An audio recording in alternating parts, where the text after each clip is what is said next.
At 500 hours on the morning of April 5, 1945, First Lieutenant Vernon Baker crouched in the darkness at the base of a hill in northern Italy, watching Castle Aghinolfi loom against the gray pre-dawn sky. Behind him stood 25 black American soldiers. Ahead of them lay a German stronghold that had already killed dozens of Americans in 3 failed assaults. Baker was 25 years old. He was the only black officer in his company. His white commanding officer had never seen combat, and in less than 12 hours, Vernon Baker would single-handedly destroy 3 machine gun nests, 2 observation posts, and 1 dugout, killing 9 German soldiers with his M1 Garand rifle and grenades. But here is what makes this story different from every other Medal of Honor story you have ever heard. Vernon Baker would not receive America's highest military decoration for another 52 years. This is the story of a hero who had to wait half a century for justice, and the story of 19 men who never came home. Vernon Joseph Baker was born on December 17, 1919, in Cheyenne, Wyoming. He was the youngest of 3 children. When Vernon was 4 years old, his parents were killed in a car accident, leaving him and his 2 sisters to be raised by their paternal grandparents. His grandfather, Joseph Samuel Baker, worked for the railroad. He was a quiet man who taught young Vernon the skills that would one day save his life and the lives of the men under his command. He taught him to hunt, he taught him to track, he taught him to shoot. "My grandfather was the most influential figure in my life," Baker would later say. "He taught me that if you wanted to eat, you had to hunt." By the time Vernon was a teenager, he could drop an elk at 300 yards. He could move through the Wyoming wilderness without making a sound. He could read terrain the way other boys read comic books. But growing up black in 1930s, America meant facing obstacles that no amount of skill could overcome. After high school, Baker worked as a railroad porter, carrying bags for white passengers who would not look him in the eye. "I hated it," Baker recalled. "I had come in contact with many people who had no regard for a black face." In April 1941, with war looming on the horizon, Vernon Baker walked into an army recruiting station. He saw the military as a way out, a chance to prove himself, a path to something better. The recruiter looked him up and down. "We do not have any quotas for you people," the man said. Baker left, but he did not give up. 2 months later, he walked into a different recruiting station. This time, a different recruiter accepted him. Vernon Baker was finally allowed to serve his country, a country that did not want him. Baker was assigned to the 92nd Infantry Division, an all-black unit that would become known as the Buffalo Soldiers, inheriting the nickname from the legendary black cavalrymen who had served on the American frontier in the 19th century. The 92nd was one of only 2 segregated all-black divisions in World War II, and it was the only one that would see combat in Europe. The mathematics of segregation were brutal. Black soldiers made up 10% of the army, but they received less than 1% of the combat assignments. The military believed, or claimed to believe, that black soldiers could not fight, that they lacked courage, that they lacked discipline, that they lacked the intelligence to perform in combat. It was a lie, and Vernon Baker would expose it with blood and fire on an Italian hillside. Baker completed officer candidate school at Fort Benning, Georgia, and was commissioned as a 2nd lieutenant on January 11, 1943. He was one of the few black officers in the entire army. He was assigned to the 370th Infantry Regiment as a weapons platoon leader. His job was to command the men who operated the heavy machine guns and mortars, the men who provided the firepower that would allow the riflemen to advance. In June 1944, the 370th Infantry landed in Naples, Italy. They were there to support the 5th Army's push north, to break through the German defensive line, known as the Gothic Line, and drive the enemy out of Italy. Baker was ready. His men were ready. The question was whether their own officers were ready to let them fight. The first months in Italy were a lesson in frustration and death. The 92nd Division was commanded by white officers who, in many cases, did not believe their own troops could perform. Major General Edward Almond, the division commander, was a Virginian who had already decided to blame any failure on black incompetence before the first shot was fired. Baker's regiment was sent into the line in August 1944. The terrain was brutal. Steep hills, narrow valleys, fortified positions that the Germans had spent months preparing. The weather turned. Autumn rains transformed the roads to mud and the hillsides to treacherous slopes. In October, Baker was leading a night patrol near Saravetsa when they encountered German soldiers occupying a house on a hillside. The attack went wrong almost immediately. 3 of Baker's men were killed in the first moments. In the chaos, a German sentry spotted Baker. The enemy soldier fired. A bullet struck Baker's arm. "I did not even notice I was wounded until I got back to camp," Baker would later say. There was so much happening. He spent 2 months in the 64th General Hospital in Pisa, recovering from his wounds. When he returned to his unit in December 1944, everything had changed. Most of the officers he had known were gone, killed, wounded, transferred. Baker was now the senior black officer in Company C. And then, in March 1945, Captain John Runyon arrived to take command. Runyon was white. He had never seen combat. He had no experience leading men under fire. In a few weeks, he would make a decision that would haunt Vernon Baker for the rest of his life. But what happened on April 5th would change everything. Not just for Vernon Baker, but for how we understand heroism in America. Castle Aghinolfi dated back to the 9th century. It sat on a hill overlooking the coastal highway and the town of Viareggio. The Germans had turned this medieval fortress into one of the most formidable defensive positions on the Gothic line.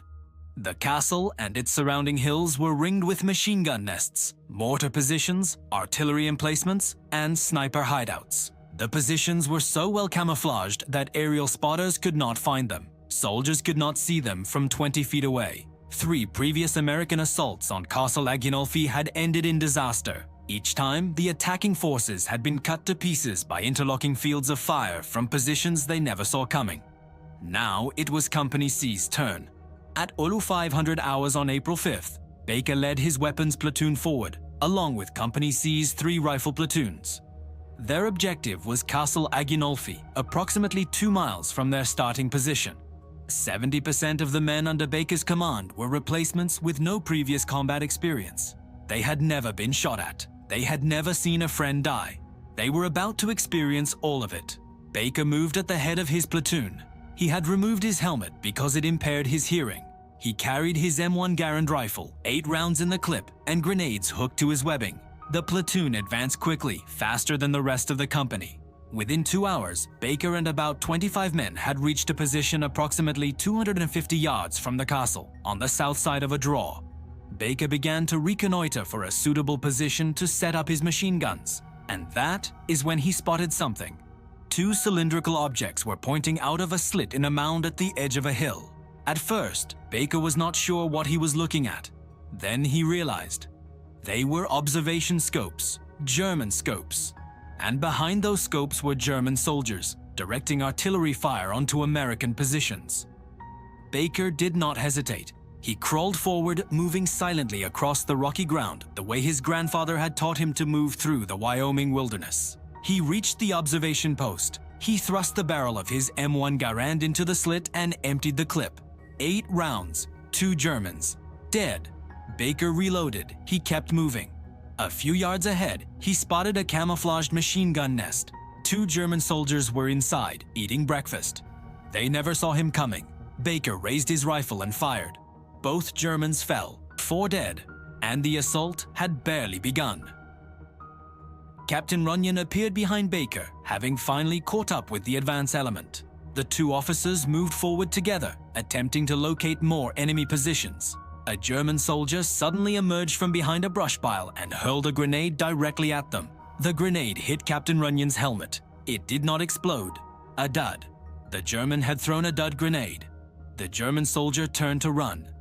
Baker raised his rifle and fired twice. The enemy soldier dropped, 5 dead. But now, the Germans knew they were there. Baker continued to push forward alone while Runyon retreated to the hilltop.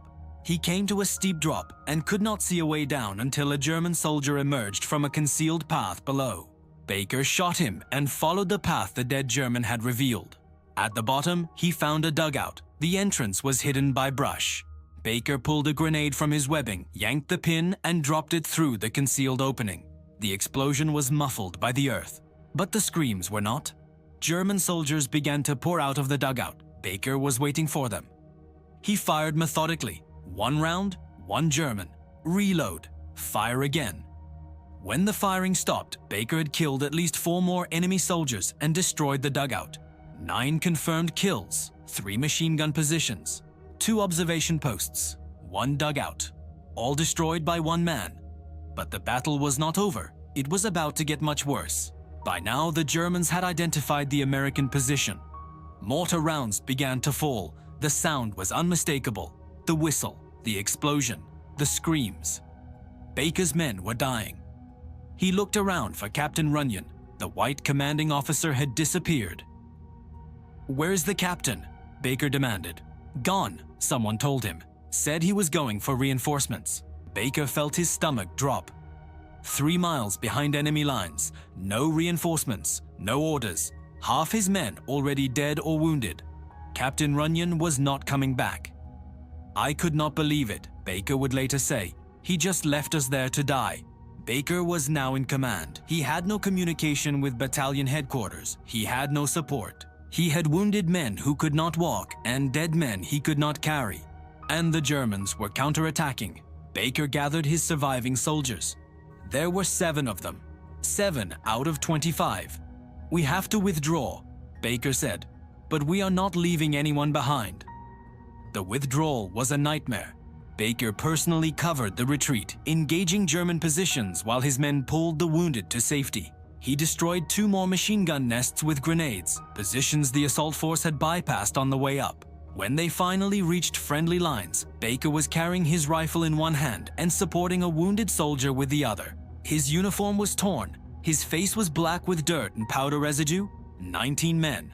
He had lost 19 men on that hillside, and Captain Runyon was nowhere to be found.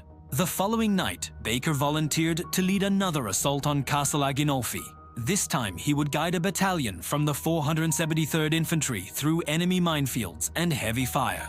Baker moved at the head of the column, reading the terrain, spotting the mines before anyone stepped on them. The battalion reached the castle at dawn. The Germans had withdrawn during the night. The position that had cost so many American lives was finally in Allied hands. Baker had won, but at a cost he would carry for the rest of his life. On July 4, 1945, Vernon Baker was awarded the Distinguished Service Cross at a ceremony in Genoa, Italy. It was the Army's 2nd highest decoration for valor. His white commanders received awards at the same ceremony. Their decorations were lesser, but they stood in the place of honor. Baker stood to the side, the black hero hidden in plain sight. What Baker did not know was that Captain Runyon had recommended him for the Medal of Honor. The paperwork existed. It documented everything Baker had done on April 5th and 6th. That paperwork was never forwarded to Washington. It simply disappeared. No black American soldier would receive the Medal of Honor for service in World War II. Not Vernon Baker. Not any of the thousands of black soldiers who fought and died for their country. For 52 years, this injustice would stand unchallenged. Baker remained in the army after the war. He served in the occupation of Italy until February 1947. He became a paratrooper with the 11th Airborne Division. He served in the Korean War, where he commanded an all-white company after the army was finally desegregated. He retired in 1968 after 27 years of service. He worked for the American Red Cross for another 20 years, helping military families. He moved to a cabin in northern Idaho where he hunted elk and lived quietly with his memories. He tried not to think about Castle Aghinolfi, about the 19 men he had left on that hillside, about the medal he should have received. "I am haunted by the memory of 19 men," Baker wrote in his memoir. "Men I left on a ridge in northern Italy 5 decades ago. I still hear a German commander scream, 'Feuer!' Howitzer shells whistling in, wounded and dying men screaming. And then, in the early 1990s, something changed. The Department of Defense commissioned a study by Shaw University, a historically black college in North Carolina, to investigate whether racial discrimination had prevented black soldiers from receiving the Medal of Honor during World War II. The study found no official documents proving discrimination, but it concluded that a climate of racism had prevented the recognition of black heroism. The study recommended that 10 black soldiers be awarded the Medal of Honor retroactively. After further review, 7 were approved. Vernon Baker was one of them. On January 13, 1997, President Bill Clinton stood in the White House and placed the Medal of Honor around Vernon Baker's neck. Baker was 77 years old. He was the only one of the 7 recipients still alive. "History has been made whole today," President Clinton said. "We have a chance to set the record straight." When reporters asked Baker how he felt, his answer was not what they expected. "I was angry," Baker said. "If I was worthy of receiving the Medal of Honor in 1945, I should have received it then. But receiving the honor now means that every black soldier who fought in the Second World War has been vindicated. Everyone." Vernon Joseph Baker died on July 13, 2010, at his home in St. Maries, Idaho. He was 90 years old. He had battled brain cancer for years. More than 600 people traveled to Idaho for his memorial service. Veterans, civilians, strangers who had heard his story and wanted to pay their respects. His remains were interred at Arlington National Cemetery, where he lies among the heroes of every American war. But Baker never considered himself a hero. "I am not a hero," he said. "I am just a soldier who did a good job. I think the real heroes are the men I left behind on that hill that day." 19 men. 19 names Baker carried with him until the day he died. 19 stories that ended on the slopes of Castle Aghinolfi so that Vernon Baker's story could continue. This is their monument too.